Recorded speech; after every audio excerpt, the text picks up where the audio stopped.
안녕하세요. 말씀과 함께 새롭게 여는 소망의 아침입니다. 데이비드 플랫은 하나님은 당신의 삶을 이 세상의 가장 절망적인 곳에 사랑을 전할 도구로 쓰고자 계획하셨다라고 이야기합니다. 신명기 24장 14절로 22절까지 말씀을 본문으로 하여 남겨두는 여백, 하나님의 사랑이 머무는 자리라고 하는 주제로 은혜를 나누기를 원합니다. 신명기를 묵상하며 하나님의 관심이 무엇에 있는지를 알게 됩니다.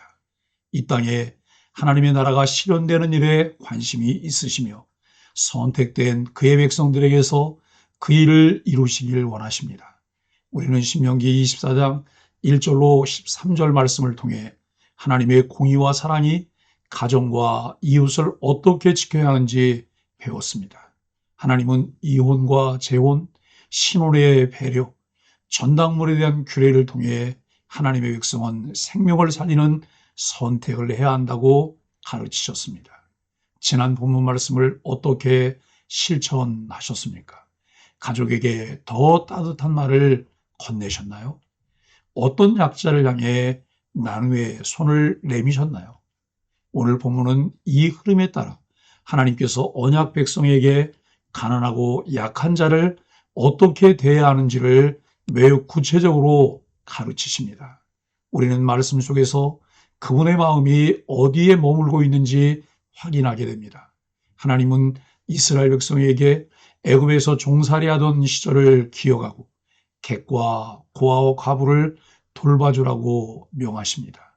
세상에서 성공한 많은 사람이 지난날 어려웠던 때를 잊어버리고 연약한 자들을 무시하곤 합니다. 하지만 하나님은 어려웠던 과거를 잊지 말라고 교훈하십니다. 성도의 삶은 주님이 주권적으로 행하신 구속의 은혜에 기초합니다. 구속의 은혜를 값없이 받은 성도에게는 그 은혜를 값없이 나누어 줄 책임이 있습니다. 본문 배경 이해를 위해 고대 사회의 약자 보호법이 존재하고 있었음을 알아야 합니다. 오늘 본문은 고대 근동세계 일반적 법률 관행과는 확연히 다릅니다. 당시에는 약자의 권리를 법적으로 보장하는 것이 매우 드물었습니다.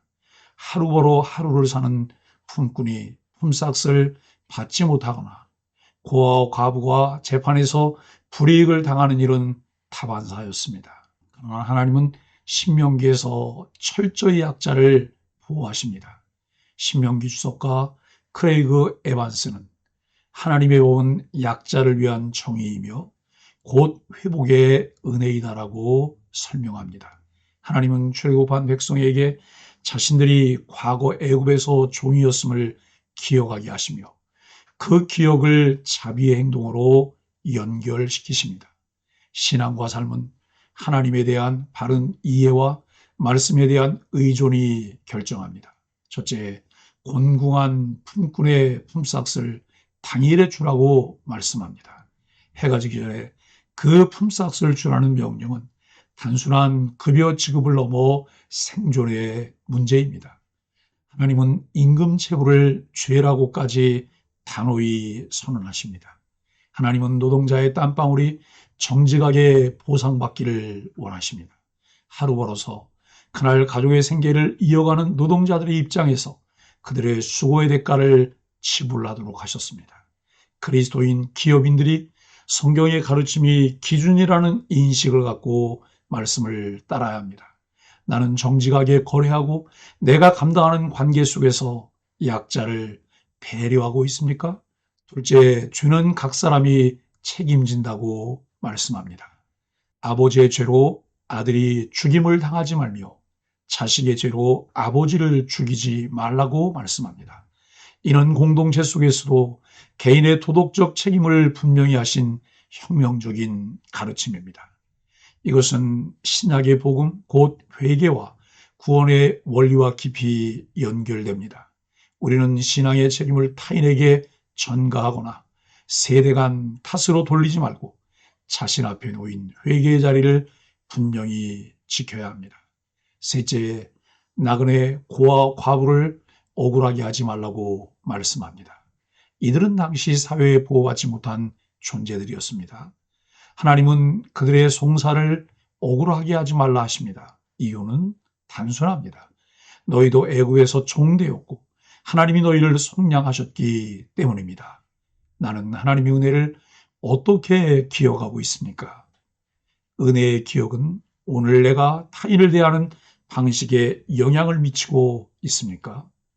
넷째, 추수할 때 남겨두라고 말씀합니다. 추수할 때 떨어뜨린 곡식, 열매, 포도송이를 다시 줍지 말고 남겨두라고 하는 명령은 매우 구체적입니다. 이는 시혜가 아니라 권리로서 그들도 하나님의 공동체 일원임을 인정하라는 뜻입니다. 보아스가 룻을 배려해 남긴 이삭처럼 우리도 삶의 여백에 하나님의 사랑이 머무는 자리를 남겨두어야 합니다. 사회적 약자나 다른 짐승들도 함께 살아가도록 좀 더 가진 자가 배려할 수 있도록 요구합니다. 사랑하는 소망의 가족 여러분, 하나님은 우리가 남겨두는 사람이 되기를 원하십니다. 욕심껏 다 거두고 다 차지하라는 것이 아니라 가난한 자, 힘없는 자, 잊혀진 자를 위한 자리를 남겨두는 삶, 그것이 하나님 나라 백성의 모습입니다. 약자에게 실만한 그늘이 되어주고 필요를 함께 나누며 공급하는 여백이 있는 삶은 하나님의 사랑이 머무는 자리입니다. 예수님을 믿는다는 것, 예수님의 인격과 사역을 닮아간다는 것은 예수님께서 말씀하시고 실천하신 것을 따라하며 그것이 삶이 되게 하는 것입니다. 웨스트민스터 소요문답 42문은 제8계명에 대해 이렇게 가르칩니다.